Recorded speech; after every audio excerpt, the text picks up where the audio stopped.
Assalamualaikum warahmatullah. Bismillahirrahmanirrahim. Applications of trigonometry, chapter number 9, exercise 9.1, and question number is 9. The angle of elevation of the top of a building from the foot of the tower. यानी यहाँ पर दो object हैं, एक building है और एक tower है। टावर के फुट से टॉप ऑफ द बिल्डिंग तक जो एंगल है वो 30 डिग्री बन रहा है। And the angle of elevation of the top of the tower from the foot of the building is 60 degree. यानी बिल्डिंग का जो फुट है, बेस है, वहां से top of the tower 60 degree बन रहा है। टावर की हाइट दे रखी है 50 मीटर। फाइंड करना है बिल्डिंग की हाइट को। तो लेट से प्रोसीड करते हैं। एक हमें टावर दिया गया है और ये लेट से ग्राउंड लेवल है। यहाँ पर एक बिल्डिंग है, लेट से ए बी एंड बिल्डिंग है और सी डी हमारा टावर है।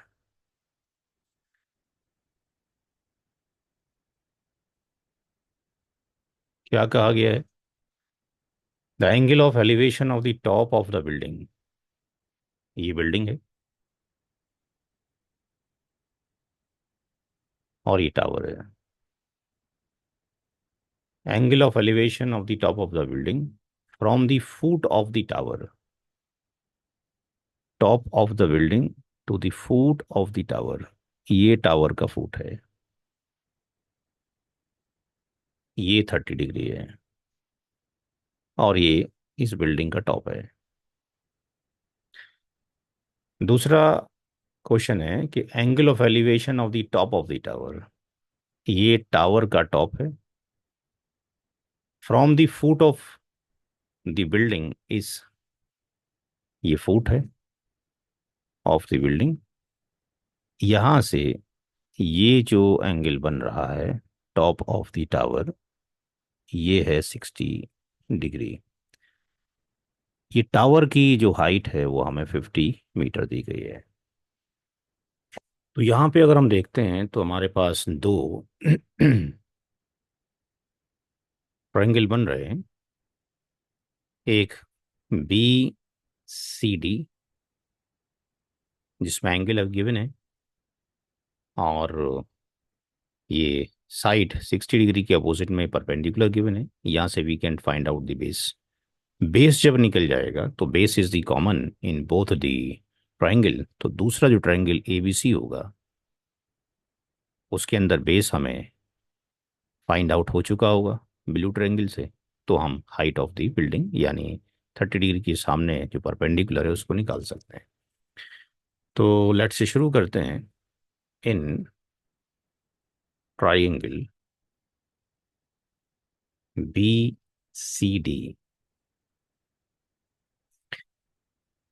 टेन 30 डिग्री इक्वल टू होगा परपेंडिकुलर यानी C D oblique base B C. 10 30 degree होता है, नॉट 10 30, ये 10 60 डिग्री है। यहाँ पर 10 60 डिग्री है।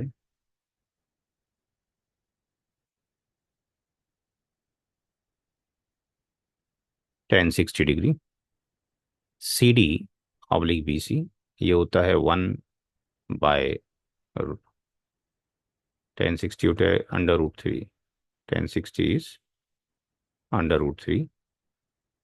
सी डी की जो वैल्यू है दैट इज 50 मीटर है। बी सी फाइंड आउट करना है। तो बी सी की जो वैल्यू आ जाएगी वो कितना आ जाएगा? 50/√3 आ जाएगा। तो इसको अगर रेशनलाइज करना चाहते हैं तो 50 √3 और √3 से ऊपर नीचे मल्टीप्लाई और डिवीजन कर दीजिए। तो BC का जो वैल्यू आ जाएगा वो 50√3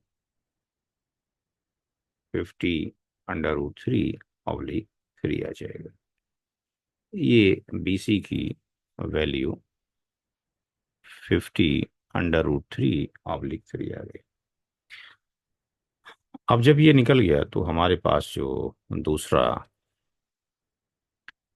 ट्राइंगल है, इन ट्राइंगल ABC, तो ABC में जो एंगल है वो 30 डिग्री है। तो 10 30 डिग्री बराबर हो जाएगा, ये परपेंडिकुलर हो जाएगा 30 के सामने, यानी AB/BC। 10 30 होता है 1/√3, और AB की वैल्यू हमने फाइंड आउट करना है। BC की जो वैल्यू है वो 50√3/3 है। तो ये 1/√3 हो जाएगा। ये वैल्यू जो 3 है वो ऊपर चली जाएगी, AB/3 हो जाएगा, और ये 50√3 हो जाएगा। और यहाँ से इसको अगर हम क्रॉस मल्टीप्लाई कर दें तो ये 50√3 इक्वल टू 3√3 AB हो जाएगा। और AB की जो वैल्यू हो जाएगी 50√3/3 हो जाएगा। √3 से √3 कट जाएगा। तो AB की जो वैल्यू यहाँ से निकल आएगी, दैट इज 50/3 निकल आएगा। 50/3 को अगर आप कैलकुलेट करेंगे, क्योंकि हमें यही फाइंड आउट करना था, तो 3 से उसको डिवाइड कर दीजिए, तो वहाँ से उसकी वैल्यू निकल आएगी। तो 3 × 1 = 3 हो जाएगा। और कितना बचता है, 2 बचता है। तो 3 × 6 = 18 हो गया, और ये 2 बचेगा, तो ये 6 आ जाएगा। तो ये 16.67 मीटर इस बिल्डिंग की लेंथ आ जाएगी। अस्सलाम वालेकुम वरहमतुल्लाह, ये हाइट आ जाएगी।